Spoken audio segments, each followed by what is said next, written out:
Hello everyone! Ever fired up your favorite game on Steam only to be hit with the annoying Steam Cloud Sync error? Don't worry cause this video I will teach you exactly how to fix the Steam Cloud Sync error step by step. All you have to do is to open your Steam. Now, click the Steam at the top left corner and navigate the settings. In your settings interface, click Cloud and make sure to enable Steam Cloud. So if this one is disabled in your account, just toggle this.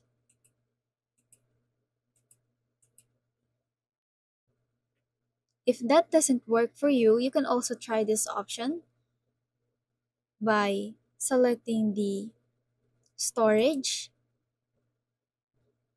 Now click the three dots and select repair library. So it will repair all your games and tap close. If this option doesn't still work, now let's go to downloads. And at this time, we need to clear cache your Steam account. Just select clear cache and after you hit this button, your account will be signed out and you need to log in again. Hopefully this method works for you. And if you like this video, please consider liking, sharing, and subscribing for more updates.